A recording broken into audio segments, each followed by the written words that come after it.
የግብርና መሳሪያዎችን ቁጥርና ጥራት በማሳደግ የክልሉን ምርትና ምርታማነት ለመጨመር ትኩረት ሰጥቶ እየሰራ መሆኑን የአማራ ክልል ግብርና ቢሮ አስታወቀ። ግብርና ቢሮው የአማራ ብረታ ብረት ኢንዱስትሪና ማሽን ቴክኖሎጂ ኢንተርፕራይዝ ካስመጣቸው ዘመናዊ የእርሻ ማረሻ የትራክተሮች መካከል 232 የሚሆኑትን ለአርሶ አደሮች አስረክቧል። ዳኝነት አማራ የኢትዮጵያ ግብርና ሻመታትን ከበሬ ትከሻ ሳይላቀቅ የህዝብን ጎሮሮ ሳይሞላ ዛሬ ላይ ደርሷል። እንደ ኢትዮጵያ ነጻነቴን አላስደፍርም ብላ ከመለሰቻትና አጋሮቹ ሀገራት ስንዴ ልመናጇን መዘርጋት ከወርደትም በላይ ወርደት ነው። እንዲህ አይነቱን እውነት ለመቀየር እንደ ሀገርም ሆነ እንደ ክልል የተለያዩ ስራዎች ተግባራዊ እየተደረጉ ነው። የአማራ ክልል ግብርና ቢሮ የአማራ ብረታ ብረት ኢንዱስትሪና ማሽን ቴክኖሎጂ ኢንተርፕራይዝ ያስመጣቸውን 232 ዘመናዊ የእርሻ ትራክተሮች ለአርሶ አደሮች አስተላልፏል። እንደ ሀገር ምርትና ምርታማነትን በማሳደግ የምግብ ዋስትና ግብን ለማረጋገጥ እየሰራን ነው ሲሉም የክልሉ ግብርና ቢሮ ኃላፊ ዶክተር ኃይለማርያም ከፍያለው ተናግረዋል። ምርትና ምርታማነትን በመጨመር የምግብ ዋስትናን ማረጋገጥ ነው የመጀመሪያው ግብ። ይሄን ለማረግ እርሻ ቴክኖሎጂዎችን በስፋትና በመጠን በጥራት አቅም በፈቀደ መንገድ ማቅረብ ነው። ግብርና ቦታውን ለኢንዱስትሪና ለሰርቪስ ከፍ አርጎ ሚለቅ ከሆነ መዘመን አለበት። ባለፉት 30 ዓመታት 800 ዘመናዊ እርሻ ትራክተሮች ብቻ ነበሩ ያሉት ዶክተር ኃይለማርያም ከ2 ዓመታት ወዲህ ግን 1000 የሚጠጉ ትራክተሮችን ለአርሶ አደሮች ማሰራጨት ተችሏል ብለዋል።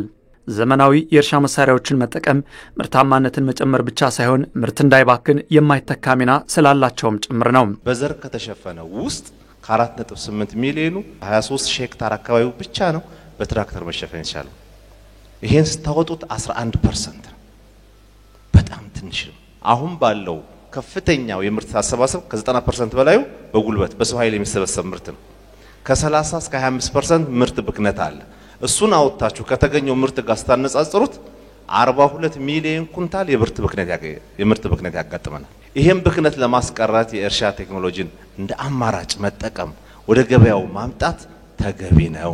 የግብርና ሚኒስትሩ ዶክተር ግርማ መንቴ አባቶቻችን በአድዋ ድል ያጎናጸፉንን ሉዓላዊ ነጻነት በኢኮኖሚ ነጻነት ልንደግመው ይገባል ብለዋል። ስንዴ ለምኖ መብላት ለዚህ ትውልድ የሚመጥን አይደለምም ብለዋል። እኛ በዚህ ዘመን ያለን ደሞ ያድዋ ልጆች የሀገራችንን የምግብ ሉዓላዊነት ለማስከበር የኢኮኖሚ ሉዓላዊነት የማስከበር ኃላፊነት አለብን።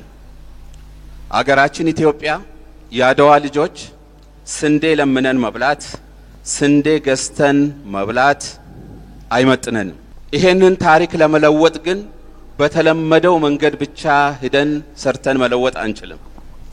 በበሬ ያረስን መለወጥ አንችልም። መንግስት አርሶ አደሮቹን ማዕከል ያደረገ የግብርና ስራ ማሻሻያዎችን ተግባራዊ ያደረገ ነው ያሉት ሚኒስትሩ ዶክተር ግርማ መንቴ በኢትዮጵያ በትራክተር ከማረስ ባሻገር ሜካናይዜሽን እርሻንም ተግባራዊ ለማድረግ እየተሰራ ነው ብለዋል። መንግስታችን የግብርና ማሽነሪዎችንና የመስኖ አቅርቦት ማሽነሪዎችን ከቀረጥ ነፃ ወደ አገር እንዲገባ የኢትዮጵያ መንግስት የወሰደው እርምጃ ትልቅ ምስጋና የሚቸረው ጉዳይ ነው።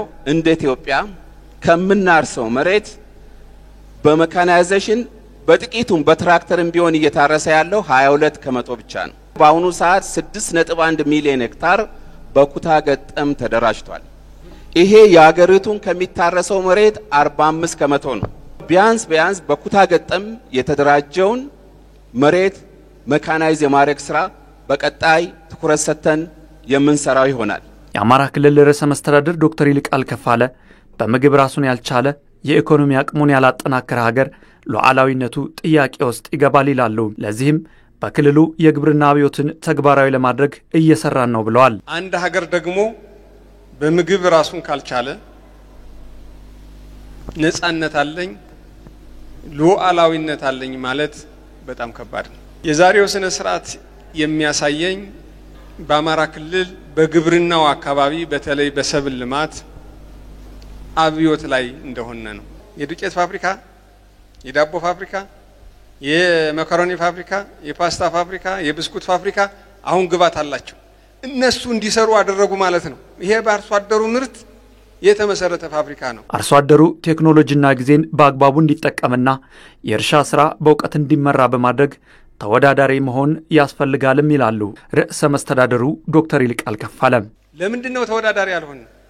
ምክንያቱም እኛ ግብርናችን አልዘመንም። ዘመናዊነት ይጎለዋል ሲባል ምን ማለት ነው? በእውቀት መመራት አለበት። የማዳበሪያ የምርጥ ዘር አጠቃቀማችን በእውቀት ላይ የተመሰረተ መሆን አለበት። ጉልበታችንን፣ ጊዜያችንን እና የምርት ብክነትን የሚቀንሱ ማሽነሪዎች መጠቀም አለብን።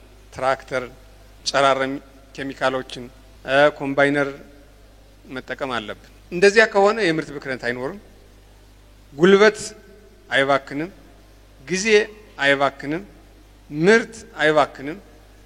በተቃራኒው ምርታማነት ያድጋል፣ ተወዳዳሪነት ይመጣል ማለት ነው። ተወዳዳሪነት ካልመጣ ዘንድሮ ያመረትነውን ሌሎች አምጠው እዚህኛ ገበያ በርካሽ ስለሚሸጡ ማምረት አትችሉም ማለት ነው። ስለዚህ ዛሬ የገዛችሁ አርሶ አደሮች ምርታማነትን ለማሳደግ የሚያስችል ትልቁ መሳሪያ አንዱ ሁሉንም የሚወክል ሳይሆን አንዱ ነው ማለት ነው። የክልሉ መንግስት ግብርናው እንዲጠናከር ኃላፊነት ወስዶ እየሰራ ነው ያሉት ርዕሰ መስተዳድሩ ዘመናዊ የእርሻ መሳሪያ ትራክተሮቹን በጥንቃቄ መያዝና ሌሎች አካባቢው አርሶ አደሮችም እንዲጠቀሙበት ማመቻቸት ተገቢ ነው ብለዋል።